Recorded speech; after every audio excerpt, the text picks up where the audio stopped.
మన ఆరాధనలో దేవుని యొక్క వాక్యాన్ని మనం ధ్యానించుకుంటున్నాం. సబ్జెక్ట్ ఏమిటనంటే ఆత్మ సంబంధమైనటువంటి సంగతులు. ఆత్మ సంబంధమైన సంగతుల్లో పైనే చూసుకుంటూ వస్తూ ఉన్నాం కొన్ని విషయాలను. ఆత్మ సంబంధమైన సంగతులు ఏమేమిటి అని అంటే ఆత్మ సంబంధమైన వరాలు. ఆత్మ సంబంధమైన వరాల్లో అది మొదటిది. యాక్చువల్లీ మొదటి పాయింట్ ఏమిటి? ఆత్మ సంబంధమైన దాంట్లో మొదటి పాయింట్ ఏమిటంటే ఆత్మ సంబంధమైన వరాల కంటే ముందు ఏమిటండి?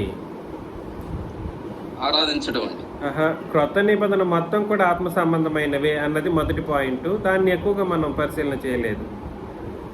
రెండవ పాయింట్ ఏమిటంటే ఆత్మ సంబంధమైన సంగతుల్లో రెండవది ఏమిటంటే ఆత్మ సంబంధమైనటువంటి వరాలు.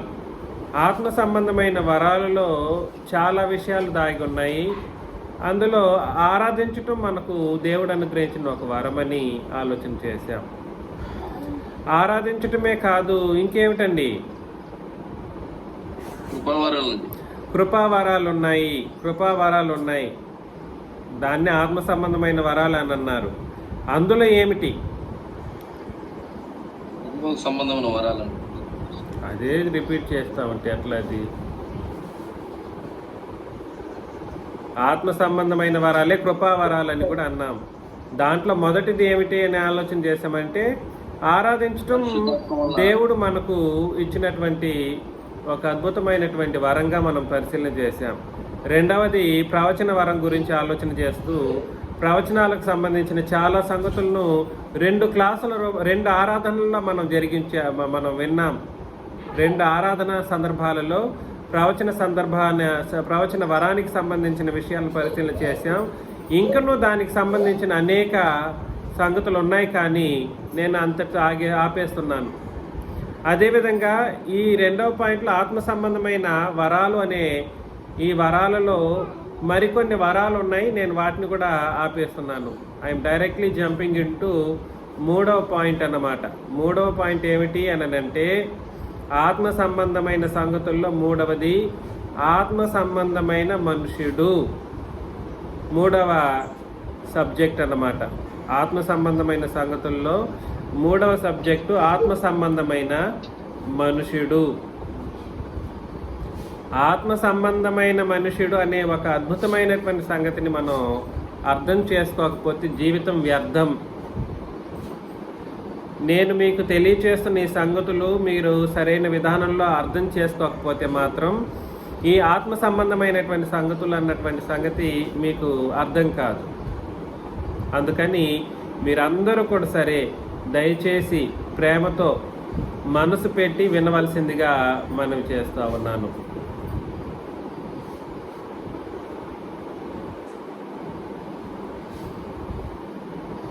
ఆత్మ సంబంధమైనటువంటి మనుషుడు ఎలా తయారవుతాడు? ఆత్మ సంబంధమైనటువంటి మానవుడు ఎక్కడి నుండి వస్తాడు? మనిషి ఆత్మ సంబంధమైనటువంటి మనిషిగా మార్చబడాలి. మనిషి ఆత్మ సంబంధమైన మనిషిగా మార్చబడాలని అంటే పద్ధతులు ఏమిటి? చాలామంది చెబుతూ ఉంటారు, మనుషులు మేము స్పిరిచువల్ పీపుల్ అండి, మేము ఆత్మ సంబంధులం అన్నీ అనుకుంటూ. ఆత్మ సంబంధులు ఎలా ఒక మనుషులు అవుతారు అనే విషయం కనీస అవగాహన లేకుండా మేము ఆత్మ సంబంధులం అనే మాటను మాత్రం ఉపయోగిస్తూ మాట్లాడడం మనం గమనిస్తూ ఉంటాం. కాబట్టి ఎలా అవుతారు ఒక మనిషి ఆత్మ సంబంధమైన మనిషి అని అన్నప్పుడు మొదటి కొరింథీయులకు రాసిన పత్రికలో 15వ అధ్యాయం 47 నుండి కొన్ని వచనాలను మనం చదివినప్పుడు, కొరింథీయులకు రాసిన మొదటి పత్రిక 15వ అధ్యాయం 47 నుండి కొన్ని వచనాలను మనం ఆలోచన చేస్తే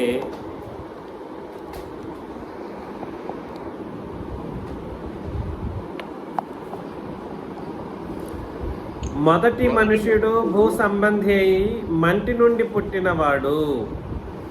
మొదటి మనుష్యుడు అని అంటే మనుష్యుడు రెండు రకాలు. మరలా మనిషిలోని భాగాల గురించి నేను మాట్లాడట్లేదు. మనిషి మూడు భాగాలుగా విభజించబడతాడనే విషయాన్ని మనం మొదటి నుండి చదువుతూ వస్తున్నాం. సువార్తలో భాగంగా మనం పరిశీలన చేశాం. కానీ ఆ విషయం గురించి నేను మాట్లాడట్లేదు. మనిషి అన్నవాడు మూడు భాగాలు. ఏమేమిటి మూడు భాగాలు? శరీరము, ఆత్మ, జీవం. ఈ మూడు కలిగిన వాడు మనిషి. దీని గురించి నేను మాట్లాడట్లేదు. కాకపోతే మనిషి రెండు విధాలుగా ఉంటాడు, రెండు సంబంధిగా ఉంటాడు. ఆ రెండింటి సంబంధిగా ఉన్నప్పుడు ఎలాంటి స్థితిగతులను కలిగి ఉంటాడో మనం పరిశీలన చేయాలి. కాబట్టి మొదటి మనుషుడు భూ సంబంధి అయి మంటి నుండి పుట్టినవాడు అని అన్నాడు అన్నమాట. మొదటి మనుషుడు ఎవరి? మొదటి మనుషుడు ఆదాం. అతను భూ సంబంధి అయి మంటి నుండి పుట్టినవాడు. రెండవ మనుషుడు పరలోకము నుండి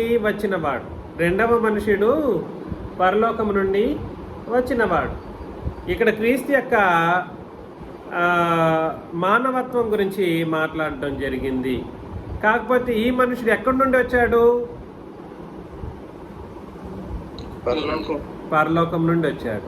ఎగ్జాక్ట్లీ. మొదటి మనుషుడేమో మంటి నుండి పుట్టినవాడు, వాడు భూ సంబంధి. రెండవ మనిషి ఎవరు అని అంటే యేసు ప్రభు. ఆయన ఎక్కడి నుండి వచ్చారండి? పరలోకము నుండి వచ్చిన వాడు. మంటి నుండి పుట్టిన వాడెట్టివాడో మంటి నుండి పుట్టిన వారును అట్టివారే అని అన్నాడు. మంటి నుండి పుట్టినవాడు ఎట్టివాడో మంటి నుండి పుట్టిన వారును అట్టివారే. ఇక్కడేంటి మట్టి నుండి పుట్టిన వారును అట్టివారే అని అన్నాడు? సంబంధించినటువంటి వారు అన్నారు. ఎవరైనా పుట్టేటప్పుడు తల్లి గర్భం నుండే పుడతాడు. ఎవరైనా కూడా సరే ఎత్తంగానే ఆత్మ సంబంధిగా పుట్టరు అని దాని అర్థం. ఏంటి అర్థం? ఇప్పుడు చిన్నపిల్లవాడు ఉన్నాడు, వాడు ఆత్మ సంబంధి అవుతాడనంటే ఆత్మ సంబంధి వాడు కాలేడు.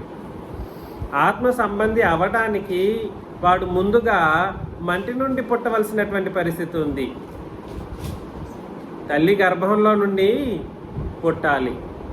కాబట్టి మంటి నుండి పుట్టినవాడు ఎట్టివాడో మంటి నుండి పుట్టిన వారును అట్టివారే. పరలోక సంబంధి ఎట్టివాడో పరలోక సంబంధులను అట్టివారే అని అన్నాడు. పరలోక సంబంధి ఎట్టివాడో ఎవరైనా యేసు ప్రభు. పరలోక సంబంధులు కూడా ఎట్లాంటి వారు? అట్టివారే. ఇక్కడ గ్యాప్ వస్తూ ఉంది, మీరు ఆలోచన చేయాలి. మరియు మనం మంటి నుండి పుట్టిన వాని పోలికను ధరించిన ప్రకారం పరలోక సంబంధి పోలికయు ధరింతుము అని అన్నాడు అన్నమాట అండి. ఎవరి యొక్క పోలికను ధరించాలి? మనం ఎలాగైనా కూడా సరే మన యొక్క తల్లిదండ్రుల యొక్క పోలికను ధరించి ఉంటాం. తల్లిదండ్రుల యొక్క పోలిక లేదా మానవ పోలికను కలిగి ఉంటాము.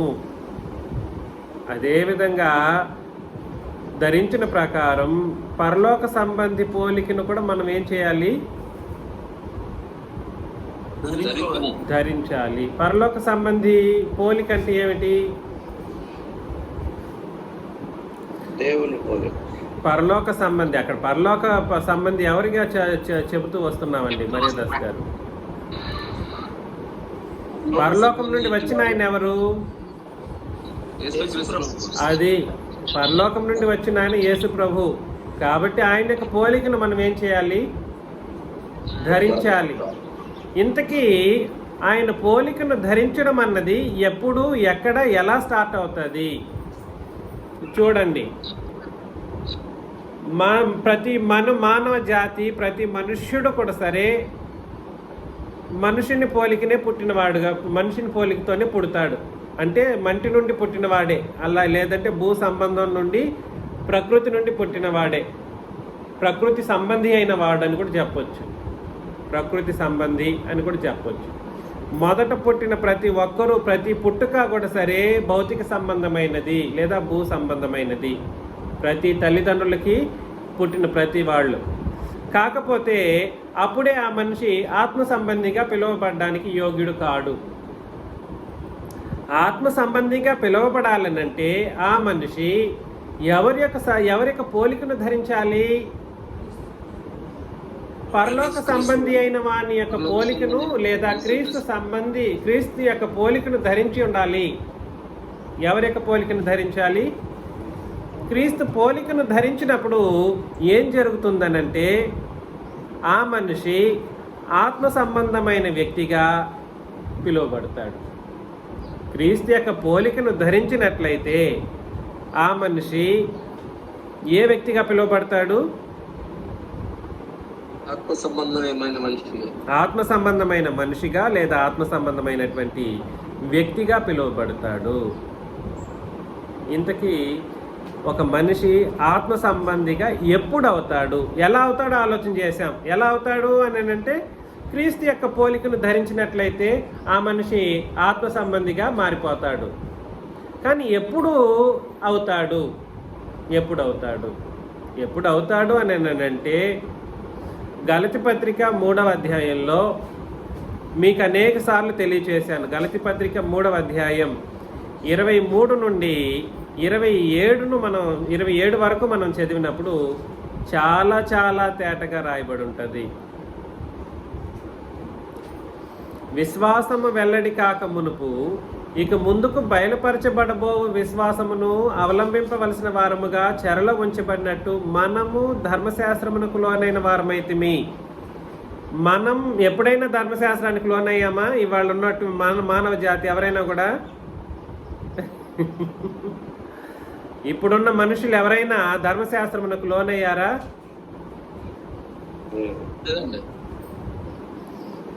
ఎవరైనా లోనయ్యారా? లేదు. మనం ఏనాడు ధర్మశాస్త్రానికి లోనై ఉండలేదు. అంటే అర్థం ఏమిటి? అది మనకు కాదు. అందులోని విశ్వాసము కూడా సరే మనకు కాదు.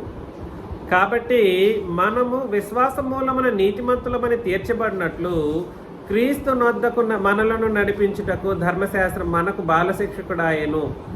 అక్కడ క్రీస్తు నొద్దకు నడిపించుటకు ధర్మశాస్త్రం మనకు బాలశిక్షకుడు అన్నప్పుడు మొన్నటి దినాన చాలామంది డిబేట్స్ చేసినప్పుడు వాళ్ళందరూ కూడా సరే మనకు బాలశిక్షకుడు ధర్మశాస్త్రం అంటారు.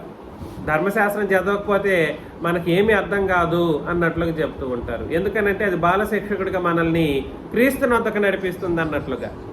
మనకు బాలశిక్షకుడు అనే మాట సంఘానికి లేదా ఈనాటి లోకానికి ఉద్దేశించింది కాదు. That is not a teacher. బాలశిక్షకుడు అంటే అర్థం ఏమిటి? టీచర్ అన్నమాట. పాత నిబంధన లేదా ధర్మశాస్త్రం అన్నది నీకు నాకు టీచర్ కాదు. ఎందుకు? క్రీస్తు యొద్దకు నడిపించడానికి. క్రీస్తు యొద్దకు నడిపించడానికి ధర్మశాస్త్రం ఇశ్రాయేలీయులను నడిపించుకుంటూ వచ్చింది క్రీస్తు యొద్దకు. కింద 25లో చెప్పేశాడు ఆన్సరు. అయితే విశ్వాసము వెల్లడి ఆయను గనుక ఇక బాలశిక్షకుని క్రింద ఉండము అని అన్నాడు. అంటే ఇక్కడ మనకు సంబంధించి అంటారా దాన్ని? అగైన్ క్రొత్త నిబంధనకు సంబంధించిన వాడు. ఇక బాలశిక్షకుని క్రింద ఉండము అని అంటే మనం ఉండబాం. వెల్లడి అయిపోయింది విశ్వాసం. కాబట్టి విశ్వాసం వెల్లడి కాక మునిపేమో మనం ధర్మశాస్త్రమునకు లోనైన వారమైతిమి. వెల్లడి క్రొత్త నిబంధన విశ్వాసం వెల్లడి కాక మునుపు ఏ నిబంధనకు లోనై ఉన్నారు ఇశ్రాయేలీయులు? ధర్మశాస్త్రానికి. ఆ ధర్మశాస్త్రం వాళ్ళని ఏం చేసింది? క్రీస్తు నొద్దకు నడిపించుటకు ఒక టీచర్గా, ఒక బాలశిక్షకునిగా పనిచేసింది. అయితే క్రొత్త నిబంధన విశ్వాసం వెల్లడి ఆయన గనుక ఇక బాలశిక్షకుని క్రింద ఉండమన్నప్పుడు ఇదైనా మనకు ఉపయోగించడానికి అవకాశం ఉందని అంటే ఈ వచన భాగాన్ని కూడా మనకు ఉపయోగించడానికి అవకాశము లేదు. ఎందుకు? ఇక బాలశిక్షకుని క్రింద ఉండమని అంటే ధర్మశాస్త్రం క్రింద ఉండని వాళ్ళు ఎవరు? ఉన్నవాళ్ళు ఎవరో వాళ్ళే ఉండకుండా పోతారు. అవునా? ఎవరైతే ధర్మశాస్త్రం క్రింద ఉన్నారో వాళ్ళు ఇక మీదట బాలశిక్షకుని క్రింద ఉండరు. ఎందుకు? విశ్వాసం అన్నది వెల్లడి ఆయను.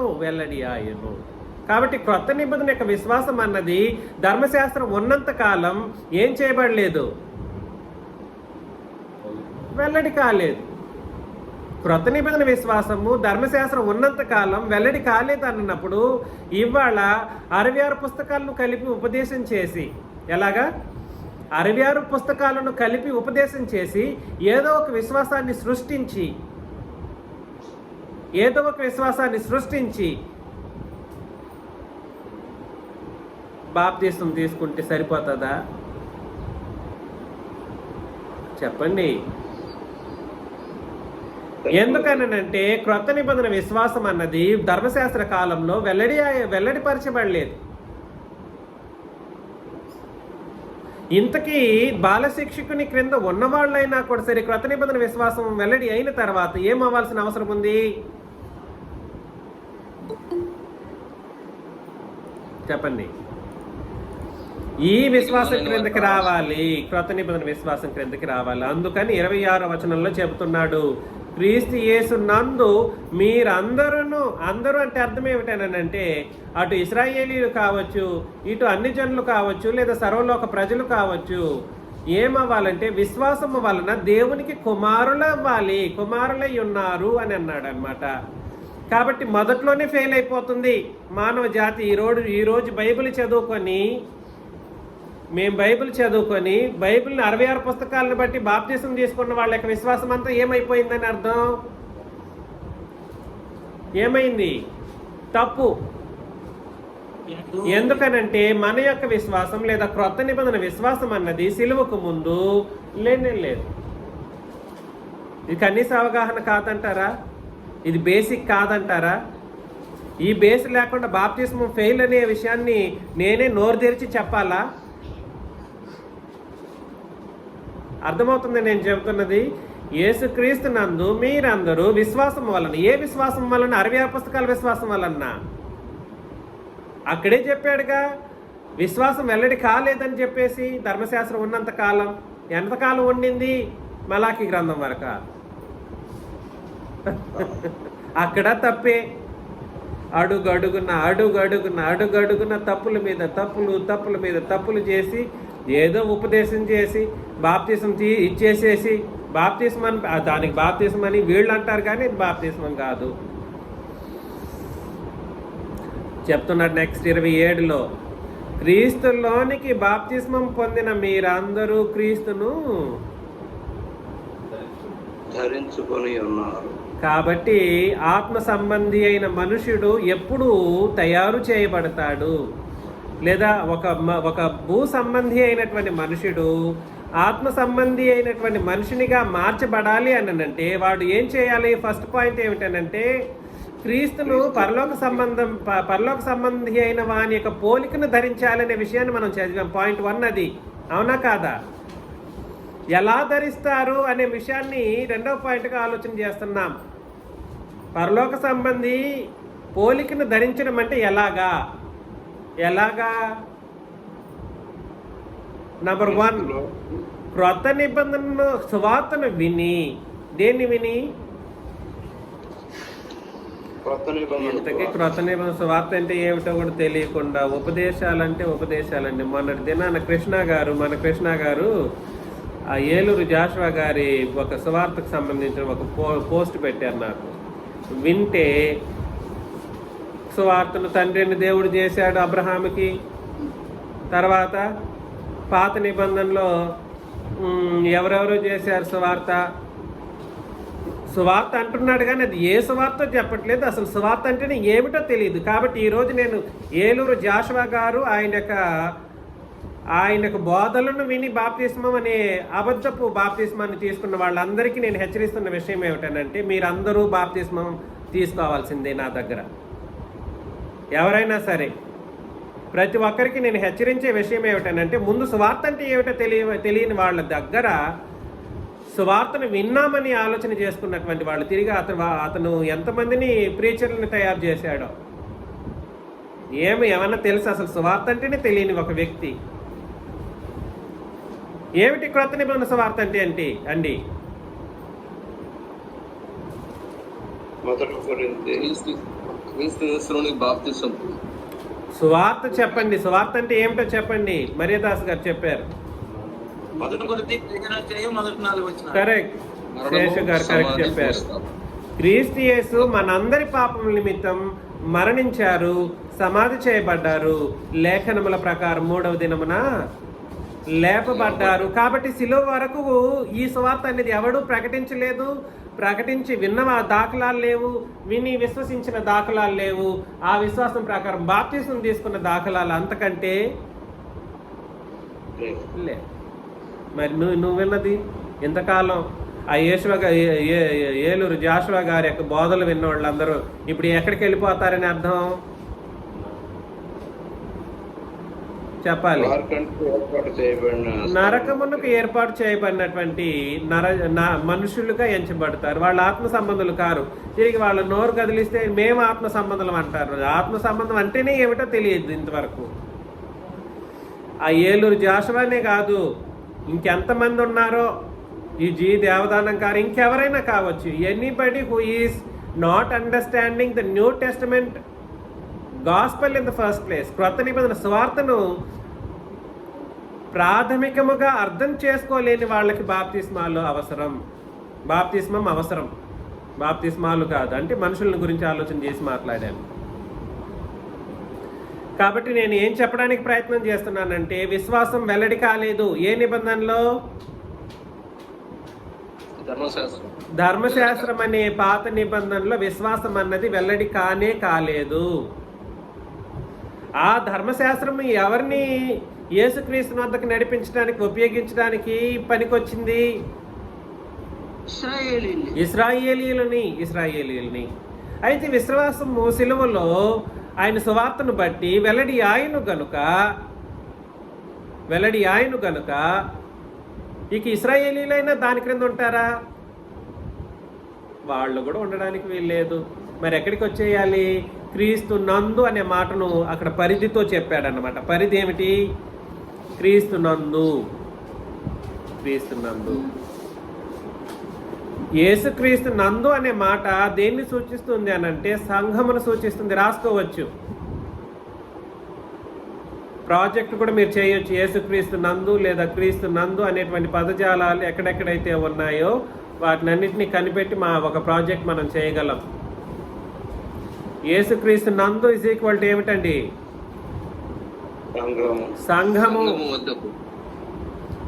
మీరందరూ అంటే అటు బాలశిక్షకుని క్రింద ఉన్నవాళ్ళైనా, ఇటు పాపలోకంలో ఉన్న పాపులైనా కూడా సరే, మీరందరూ విశ్వాసం వలన దేవుని కుమారులై ఉన్నారు. దేవుని కుమారులు. ఎలా అది సాధ్యమనంటే, క్రీస్తులోనికి బాప్తిస్మం పొందిన మీరందరూ. క్రీస్తులోనికి అనే మాట కూడా సరే, క్రీస్తు నందు అనే మాటతోనే, క్రీస్తు నందు అనే మాటతో అభివర్ణించవచ్చు.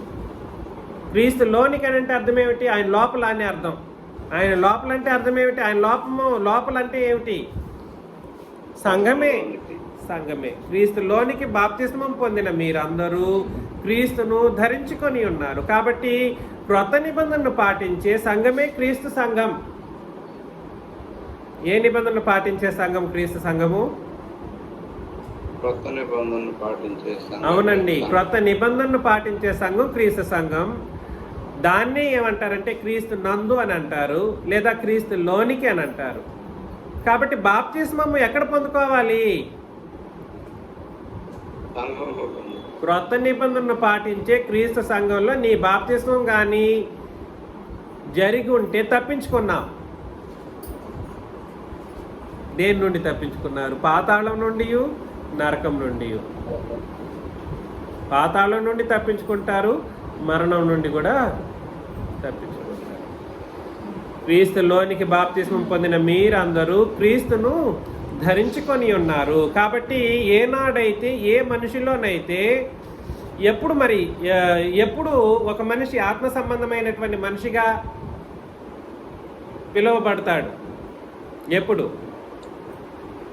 లోక సంబంధమైన యేసుక్రీస్తు ప్రభువారి యొక్క పోలికను ధరించుకొని. అది ఎప్పుడు? అది క్రొత్త నిబంధన ప్రకారం ఎప్పుడు కరెక్ట్, క్రొత్త నిబంధన ప్రకారం బాప్తిస్మం తీసుకున్నప్పుడు. 3 ప్రశ్నల సమాధానం ఆలోచన చేస్తున్నావు.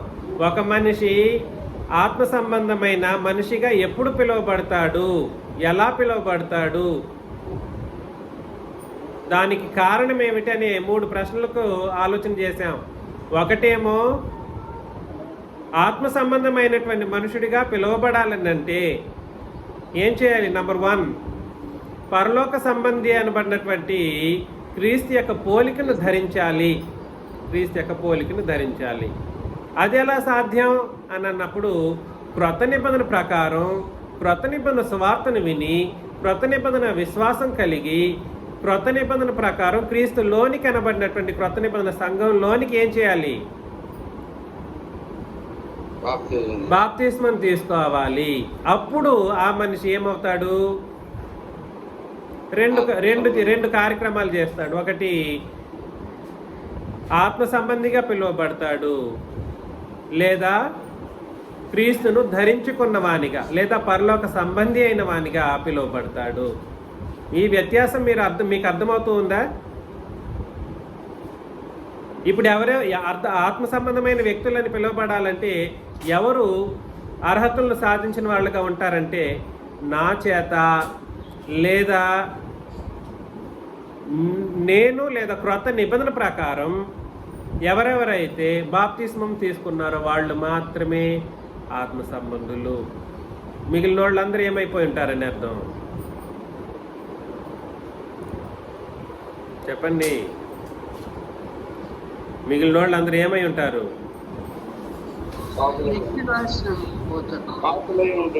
భూ సంబంధులు లేదా పాపులు. వాళ్ళు ఏమి కారు? ఆత్మ సంబంధమైన వాళ్ళు కారు. దయచేసి ఆలోచన చేయండి. ఆత్మ సంబంధులని పిలువబడాలంటే ప్రాథమికమైనటువంటి సంగతి ఇది, ప్రథమమైనటువంటి సంగతి. ఇంతకీ క్రొత్త నిబంధన అంటే ఎక్కడి నుండో తెలియనోడు ఆత్మ సంబంధి అవుతాడని అంటే ఖచ్చితంగా పిలువబడ్డు.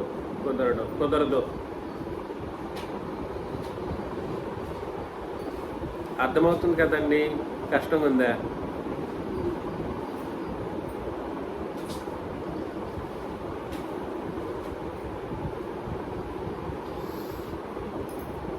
కొరింథీయులకు రాసిన మొదటి పత్రిక 9వ అధ్యాయం. ఎవరు మాట్లాడట్లేదు. మాట్లాడేటప్పుడు మాట్లాడరు, అడిగినప్పుడు చెప్పరు. మొదటి కొరింథీ 9వ అధ్యాయం 11 నుండి 14 వచనాలను మనం చదివినప్పుడు, మొదటి కొరింథీ 9వ అధ్యాయం 11 నుండి 14, మీ కొరకు ఆత్మ సంబంధమైనవి మేము విత్తి ఉండగా మీ వలన శరీర సంబంధమైన ఫలములు కోసుకొనుట గొప్ప కార్యమా అని అన్నాడు. మరలా చెబుతున్నాను, ఆత్మ సంబంధమైనవి మేము విత్తి ఉండగానంటే ఆత్మ సంబంధమైనటువంటి సువార్తకు సంబంధించిన బోధనలు అని అర్థం.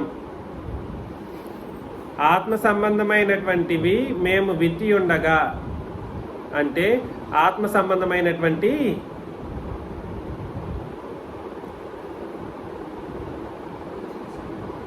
సువార్త. ఏంటి మాట్లాడట్లేదు? నూతన నిబంధన ఆత్మ సంబంధమైనవి మేము విత్తి ఉండగా. ఇక్కడ ఆత్మ సంబంధమైనవి విత్తనము ఏమిటి? క్రొత్త నిబంధన బోధ సార్. క్రొత్త నిబంధన బోధను ఎందుకనంటేనండి, మీరు కానీ రోమిలకు రాసిన పత్రికలో 7వ అధ్యాయం 13, 14, 15 వచనాలు మీరు చదివినప్పుడు అక్కడ ధర్మశాస్త్రం కూడా ఆత్మ సంబంధమైనది అని అన్నాడు. దేన్ని కూడా అన్నాడు? పాత నిబంధన కూడా ఎటువంటిది? ధర్మశాస్త్రం కూడా ఆత్మ సంబంధమైనది.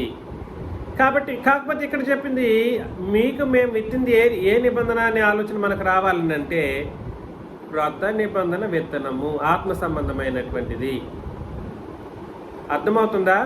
పాత నిబంధన ఎవరికి ఆత్మ సంబంధమైన విత్తనము? మనకు కాదు, అది ఇశ్రాయేలీయులకి. వ్యత్యాసం గుర్తించండి. అక్కడ ఆ వచనం కూడా ఉంది, లేదని నేను చెప్పట్లేదు. కాకపోతే ఇక్కడ చెప్పింది వీళ్ళు ఏమిటది? క్రొత్త నిబంధన సువార్త. ఎందుకనంటే అక్కడ చదివేసి, అందుకే 14 వరకు నేను చదవమని చెప్పింది. మీ కొరకు ఆత్మ సంబంధమైనవి మేము విత్తి ఉండగా మీ వలన శరీర సంబంధమైన ఫలములు కోసుకొనట గొప్ప కార్యమా? ఇతరులకు మీ పైని ఈ అధికారంలో పాలు కలిగిన ఎడల మాకు ఎక్కువ కలదు కదా. అయితే మేము ఈ అధికారమును వినియోగించుకోలేదు. క్రీస్తు సువార్తకు, అదే మాట చెప్పేశాడు. ఏంటిది విత్తనం? మొదటి విత్తనం క్రీస్తు సువార్తకు ఏ అభ్యంతరమైనను కలుగజేయకుండుటకై అన్నిటినీ సహించుచున్నాము. ఆలయ కృత్యములు జరిగించేవారు ఆలయము వలన జీవనము చేయుచున్నారనియు, బలిపీఠమునద్ద కనిపెట్టుకొని ఉండువారు బలిపీఠముతో పాలిచ్చేవారై ఉన్నారనియు మీరెరుగరా. అలాగున సువార్త ప్రచురించేవారు, రాసుకోండి, సువార్త ప్రచురించేవారు సువార్త వలన జీవింపవలనని ప్రభువు నియమించి ఉన్నాడు. నేను ఇక్కడ జీవనం గురించి నాకు డబ్బులు ఇవ్వండి, నా జీవనానికి డబ్బులు ఇవ్వండి, కానుకలతో ముడిపెట్టకండి నేను అని అడగట్లేదు. వాళ్ళు ఎలాగ అడగలేదు, నేను కూడా మిమ్మల్ని అడగలేదు. నా జీవనానికి ప్రతి ఒక్కరూ ఇంతంత వేయండి నెల నెల అని నేను అడగలేదు. నేను దాని గురించి మాట్లాడట్లేదు. మీకు ఆత్మ సంబంధమైనవి మేము విత్తి ఉండగా అనే ఒక సందర్భానుసారమైన సబ్జెక్ట్కి తగిన విషయం గురించి మీతో మాట్లాడుతున్నాను. సబ్జెక్ట్ ఏమిటి అని అంటే ఆత్మ సంబంధమైన మనుషులు ఎలా తయారు చేయబడతారు. మొదట ఆత్మ సంబంధమైన మనుషులు తయారు చేయబడడానికి ప్రాముఖ్యమైనటువంటి పద్ధతులను మనం ఆలోచన చేస్తూ ఉన్నాం. అందులో ప్రథమమైనది సువార్త. మేము ఆత్మ సంబంధమైనవి మీ వలన మీకు విత్తి ఉండగా అని అన్నప్పుడు విత్తినది ఏమిటి? సువార్త. సువార్త ప్రచురించేవారు అని అన్నాడు. సువార్త వలన అనే మాట మనం చదివాం. క్రీస్తు సువార్త అనే పదజాలాన్ని కూడా మనం చదివామన్నమాట. కాబట్టి ఆత్మ సంబంధమైన మనుషుడికి మొట్టమొదటి మెట్టు ఏమిటి ఎక్కడానికి? ఆత్మ సంబంధిగా ఒక మనిషి మార్చబడాలనంటే ఆ మనిషికి ప్రకటించవలసింది మొట్టమొదటిది ఏమిటి?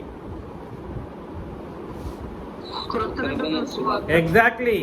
నేనైనా సువార్త అని అన్నాను, కానీ తిమోతి గారు చాలా చక్కగా చెప్పారు, క్రొత్త నిబంధన సువార్త. ఎందుకనంటే సువార్త అనేటువంటి పదజాలం చాలా చోట్ల రాయబడింది. పాత నిబంధనలో కూడా రాయబడింది, పాత నిబంధనలో కూడా ప్రకటించబడినట్లుగా రాయబడింది. అన్నంత మాత్రాన అన్ని సువార్తలు ఒకటి కాదు. దేవుడు గలతీ పత్రికలో చెప్పాడు సువార్త ఎవరికి? హెబ్రీడ్ అయినటువంటి అబ్రహాంకి సువార్త చెప్పినట్లుగా ఉంది. ఏమిటి ఆ సువార్త? అది చెప్పండి అంటే అది చెప్పరు. ఏమి చెప్పారు? క్రొత్త నిబంధన సువార్తను చెప్పారు తండ్రిని దేవుడు అబ్రహాంకి. అసలు సువార్త అంటే తెలియదు మనుషులకి. ఇప్పటికైనా మీరు వ్యత్యాసం గుర్తించగలుగుతున్నారా? అసలు క్రొత్త నిబంధన సువార్త అంటే ఏమిటో తెలియకుండానే దేవుడు సువార్త ప్రకటించాడనంటే అక్కడే ఫెయిల్ అన్నమాట అండి. మరి విన్నదాన్ని బట్టి విశ్వాసం కలిగి, విశ్వాసాన్ని బట్టి బాప్తిసం అనేటువంటి మాటలన్నీ కూడా ఇంకేమైపోతాయి? విన్నది తప్పుడు సువార్త, విశ్వాసం ఎలా ఉంటుంది? తప్పుడు విశ్వాసం. ఆ తప్పుడు విశ్వాసం చేత పొందుకున్న బాప్తిసం ఎలా ఉంటుంది? తప్పుడు బాప్తిస్మం. ఆ తప్పుడు బాప్తిస్మం వలన కలిగిన నీతి ఏ నీతి అయి ఉంటుంది? తప్పుడు నీతి. ఇంక తర్వాత జరిగే ప్రతి ఆదివారాల్లో నువ్వు చేసే ఆరాధనలు ఎలా ఉంటాయి? తప్పుడు ఆరాధనలు. ఇవన్నీ సాతాను వేసిన పునాదులు అన్నమాట, విత్తనాలు. ఎవరు వేసిన విత్తనాలు? అదే బైబిలే అంటాడు. మరలా తీరా చూస్తే ధర్మశాస్త్రం కలిసి ఉంటుంది, తీరా చూస్తే పితరుల నాటి సంగతులు కలిసి ఉంటాయి. అడిగితే నేను సువార్త ప్రకటించాను అని అంటాడు అన్నమాట. కాదు బాబు, అల్టిమేట్లీ నువ్వు ఫెయిల్ అయ్యావని అర్థం అన్నమాట. చెప్పినోడు ఫెయిలే, విన్నోడు అల్టిమేట్ ఫెయిల్యూర్స్ అన్నమాట ఇవన్నీ. ఇంకెక్కడ ఆత్మ సంబంధమైన మనుషుడు ఉంటాడా? బెంజమిన్ గారు ఇంకెక్కడ ఆత్మ సంబంధమైన మనుషుడు ఉంటాడు? ఉండడు. అందుకని మిమ్మల్ని నేను ప్రేమతో హెచ్చరిస్తున్న విషయం ఏమిటంటే, మీరు సరైనటువంటి సువార్తనే వింటేనే, అది ఏ సరైన సువార్త అంటే క్రొత్త నిబంధన సువార్తను వింటేనే, ఉపదేశించబడితేనే మీ యొక్క విశ్వాసం సరైనటువంటి విశ్వాసముగాను, తద్వారా పొందుకునే బాప్తిస్మం నిజమైనటువంటి బాప్తిస్మంగాను, తద్వారా పొందుకునే నీతి క్రొత్త నిబంధన నీతిగాను పిలువబడడంతో మీరు జరిగించే ఆరాధన కార్యక్రమాలు, మీరు వేసే కానుకలు, మీరు పాడినటువంటి గొంతు చింపుకొని పాడిన పాటలు, ఇవన్నీ లెక్కలోకి వస్తాయి. ఎందుకనంటే అప్పటి నుండి నువ్వు బాప్తిస్మం తీసుకున్నప్పటి నుండి నువ్వు ఎటువంటి వ్యక్తివి? ఆత్మ సంబంధమైనటువంటి వ్యక్తి. విత్తనం వేసినంత మాత్రాన ఆత్మ సంబంధమైన వ్యక్తిగా మారిపోడు. విత్తనం సరైన విత్తనం అయితే కలిగిన విశ్వాసం ద్వారా పొందుకున్న బాప్తిస్మం ద్వారా మనుషుడు ఆత్మ సంబంధమైన వ్యక్తిగా పిలువబడతాడు. ఇంక ఎన్ని కోణాల్లో చెప్పాలనో నేను సువార్తని మనుషులకి. ఇది కూడా ఒక కోణంగా మలుచుకుంటున్నా నేను. ఎన్ని విధాలుగా చెప్పాలని అన్ని విధాలుగా చెప్పడానికి ఆయన ప్రయత్నం చేస్తున్నాను. అయినా విన్నవాళ్ళు మారు మనసు పొందట్లేదు. చాలామంది డిబేట్స్ ద్వారా చెప్తున్నాం, యూట్యూబ్లో పెడుతూ ఉన్నాం, డైరెక్ట్గా పేర్లు చెప్పి మాట్లాడుతూ ఉన్నాం. ఇంకెట్లా చెప్పాలి? లేఖనానికి భయపడే మనుషులు లేరా? అయ్యో మేము తీసుకున్న బాప్తిస్మం మాది తప్పుడు బాప్తిస్మం, మేము నరకంలో పడిపోతామనే కనీస భయం లేదా? ఎస్, భయం లేదు. ఎందుకనంటే ఆత్మ సంబంధమైనటువంటి మనుషులు ఆత్మ సంబంధమైనటువంటి ఆలోచన విధానాలను కలిగి ఉండట్లేదు. మనలో కూడా లోపం ఉంది. ఈ ఆత్మ సంబంధమైన విషయాలను తీసుకెళ్లేటప్పుడు ఇంతటి బాధ్యతను మనకు దేవుడు ఇచ్చాడని ఆ బాధ్యతాయుతమైనటువంటి ఆత్మ సంబంధమైన విత్తనాన్ని వెదజల్లే కొరకు మనలో అనేకులు కూడా పనిచేయలేకపోతున్నారు. అడిగితే మాకు టైం లేదు, మా దగ్గర డబ్బులు లేదని కొంతమంది, మాకు టైం లేదని కొంతమంది, అత్యంత ముఖ్యంగా మాకు ఆరోగ్యం బాగలేదనే వాళ్ళు ఎక్కువ మంది. డబ్బులుండి ఖర్చు చేయలేనటువంటి పరిస్థితి, ఆరోగ్యం ఉండి పనిచేయటానికి టైం లేదని చెప్పేవాళ్ళు అందరిలో లోపం ఉంది. ఒకసారి పరిశీలన చేసుకోండి, ఆలోచన చేయండి.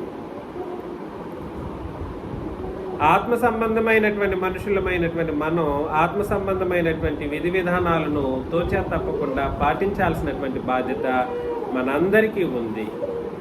కొరింథీయులకు రాసిన మొదటి పత్రిక 3వ అధ్యాయము 1వ వచనం మనం చదివినప్పుడు, కొరింథీయులకు రాసిన మొదటి పత్రిక 3వ అధ్యాయం 1వ వచనం, సహోదరులారా, ఆత్మ సంబంధులైన మనుషులతో మాట్లాడినట్టు నేను మీతో మాట్లాడలేకపోతే నీ కొరింథీలో వాళ్ళని కూడా అలా చెప్తున్నాడు పౌలు గారు. ఎలా చెప్తున్నాడు? ఏంటి మీరందరూ బాప్తీసం తీసుకున్నారు, చాలా సంతోషమే, కాకపోతే మీరు ఎలా ఉంటున్నారు? ఇంకా మనుషులతో మాట్లాడినట్లుగా మీతో మాట్లాడాల్సి వస్తుంది.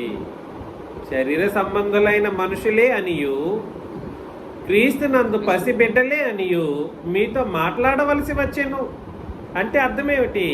ఆత్మ సంబంధమైన మనిషి కూడా ఏం చేయాలి? రోజు రోజుకి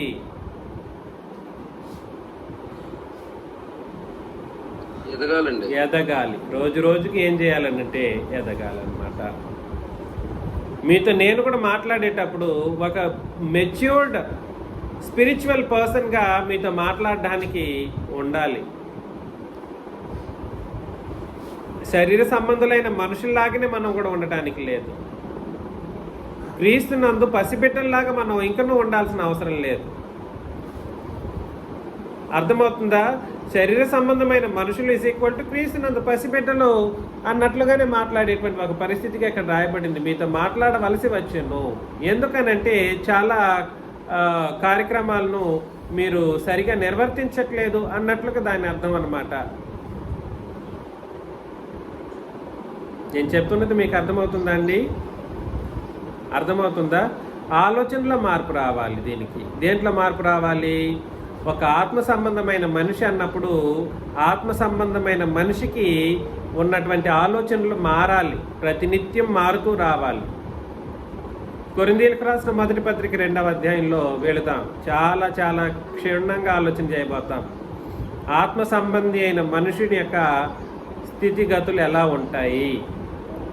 స్థితిగతులు మొదటి కొరింథీ 2వ అధ్యాయం 11 నుండి 16 వచనాలను మనం చదివినప్పుడు, ఒక మనుషుని సంగతులు అతనిలోనున్న మనిషి ఆత్మకే గాని మనుషులలో మరి ఎవనికి తెలియను. అలాగే దేవుని సంగతులు దేవుని ఆత్మకే గాని మరి దేవుని సంగతులు దేవుని ఆత్మకే గాని మరి ఎవనికి తెలియదు. దేవుని సంగతులు దేవుని ఆత్మకి అంటే ఏమిటి వ్యత్యాసం? ఏమన్నా అక్కడ మీకు అర్థమవుతుందా?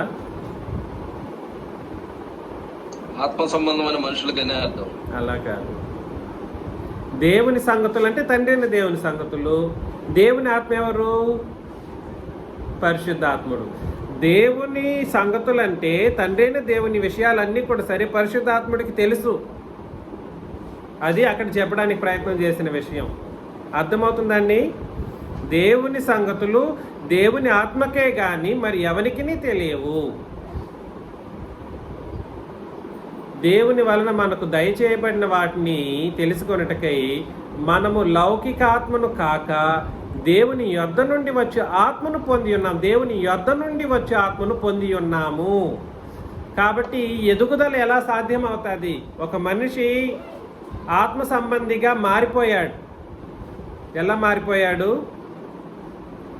ఆ మనిషినే గలతీ పత్రికలు ఏమని కూడా చదివామనంటే, క్రీస్తును ధరించుకున్న వాడు అని చదివాం. ఆ మనిషినే దేవుని కుమారుడు అని కూడా చదివాం. అక్కడ మీరు చదివారా లేదా? గలతీ పత్రిక 3వ అధ్యాయం 25లో ఆ మాటను చదివారు. ఎవరెవరైతే క్రీస్తును బాప్తీసం తీసుకున్నారో విశ్వాసమును బట్టి, క్రొత్త నిబంధన విశ్వాసమును బట్టి క్రొత్త నిబంధన బాప్తీసం తీసుకున్నారు, వాళ్ళందరూ ఎవరికి కుమారులంట? దేవునికి కుమారులు. దేవునికి కుమారులు. అదేవిధంగా దేవుని కుమారులు అన్న, ఆత్మ సంబంధులు అన్న, క్రీస్తును ధరించిన వాళ్ళు అన్న ఒకటే. రాసుకోవచ్చు. దేవుని కుమారులు, క్రీస్తును ధరించిన వాళ్ళు, పరలోక సంబంధులు, తర్వాత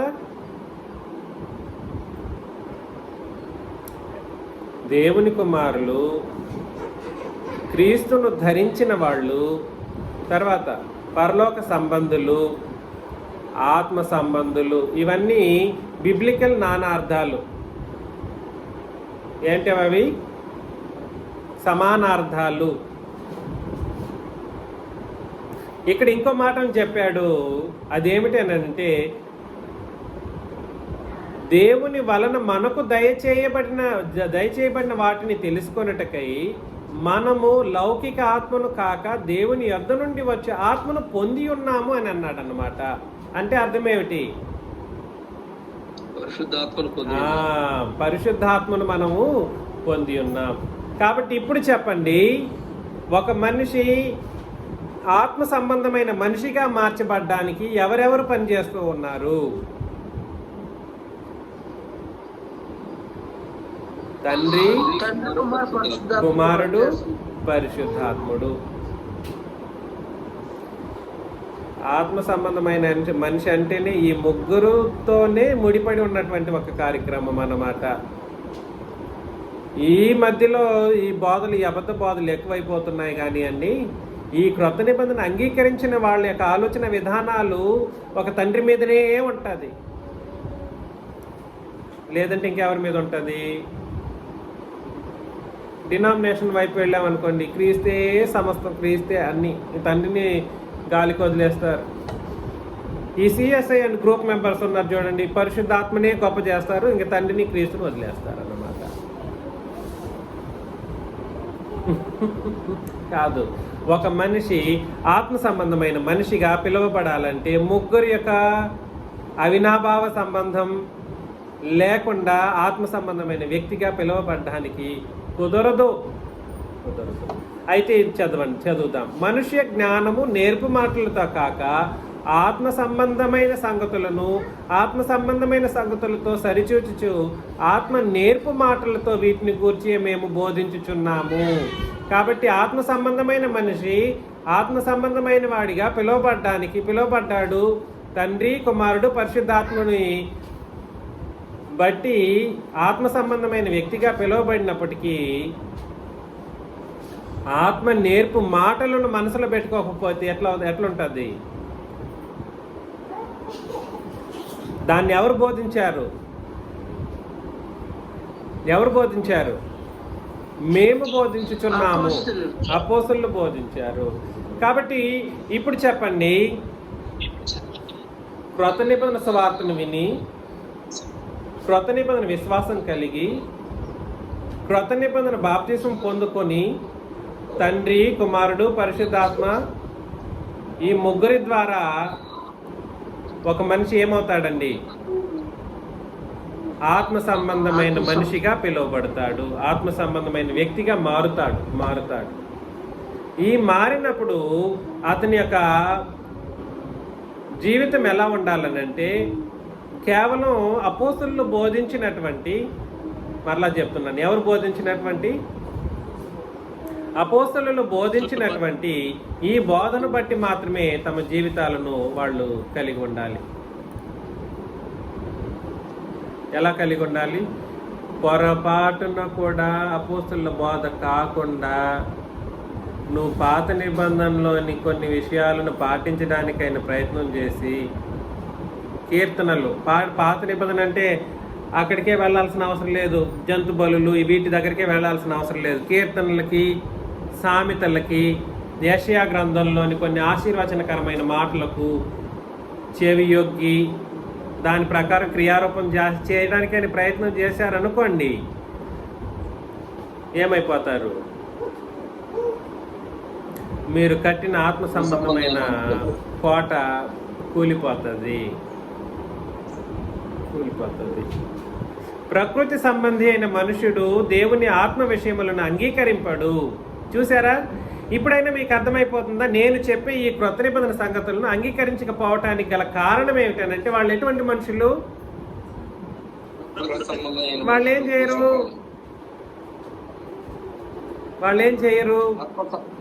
ఆత్మ సంబంధమైన సంగతులను అంగీకరించరు. అవి అతనికి వెరితనముగా ఉన్నాయి. ఆహాహా అని నవ్వాడు ఒకడు. ఏమని? ఆ పాత నిబంధనే ఉండకూడదంట. అది ఎట్లా బోధిస్తాడని వెరితనంగా నన్ను చూశాడు. నన్ను చూసేది కాదు బాబు, వెర్రివాడు ఎవడు?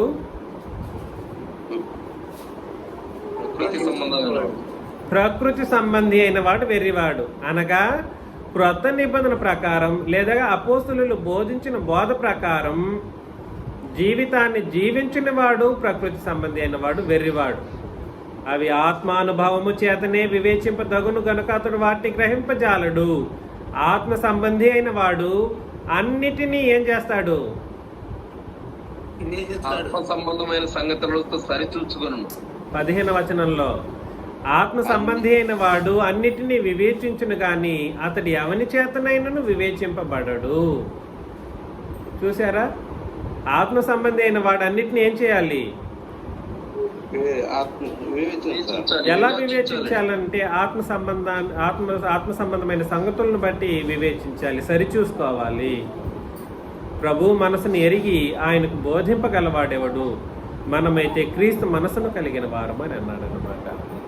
కాబట్టి నేను ఇవాళ మీకు అందరికీ హెచ్చరిస్తున్న అత్యంత ముఖ్యమైన విషయం ఏమిటంటే ప్రభు మనస్సును ఎరిగి ఆయనకు బోధింపడం అంటే అర్థం ఏమిటంటే ఆయన మనసులోని మాటను అపోస్తలులకు తెలియజేశాడు. ఆ తెలియజేసిన వాళ్ళు ఏం చేశారంటే పరిశుద్ధాత్మ ద్వారా మనకు రాసి ఇచ్చేశారు క్రొత్త నిబంధన అని. ఆ క్రొత్త నిబంధన ప్రకారం మనం బ్రతకాలి. తిరిగి ఆయనకు బోధించకూడదు. ఎవరికి బోధించకూడదు? ఆయన మనసును ఎరిగి ఆయనకు బోధించగలవాడేవాడు? ఎందుకు ఆయన ఇప్పుడు ఆయనకు మీకు వద్దులే, ఆయనకు బోధిస్తాను అన్నటువంటి వాళ్ళే మనుషులు చాలా మంది కనబడుతూ ఉంటారు ఇవాళ. అవునా? లేదు ప్రభా నీవు నెరవేర్చింది క్రొత్త నిబంధన అంటారు సిలువలో. ఆయన నెరవేర్చింది ఏ నిబంధన? సిలువకు ముందు పాత నిబంధన, ధర్మశాస్త్రం. అది అర్థం కావాలంటే క్రీస్తు మనసు క్రొత్త నిబంధన అనే విషయాన్ని మీరు అర్థం చేసుకోవాలి. క్రీస్తు మనసు ఈజ్ ఈక్వల్ టు క్రొత్త నిబంధన, which is in turn equal to అపోస్తుల బోధ. క్రీస్తుకు ఆయనకు బోధించడం ఎలాగనంటే పాత నిబంధన కలిపితే ఆయనకు బోధించడానికి అయినటువంటి పరిస్థితి ఉంది. మనమైతే క్రీస్తు మనసు కలిగిన వారము అని అన్నాడు అనమాట. మనం ఎటువంటి మనసును కలిగిన వారము? అది సంగతి అన్నమాట. ఈ విషయాలను మీరు గుర్తుపెట్టుకోండి. ఇదే పార్ట్ని రిపీట్ చేయకుండానే దీంట్లో అడిషనల్ పాయింట్స్ మనం వచ్చే వారం పరిశీలన చేస్తాం. మీకు అందరికీ క్రీస్తు యేసు నామములో వందనాలు.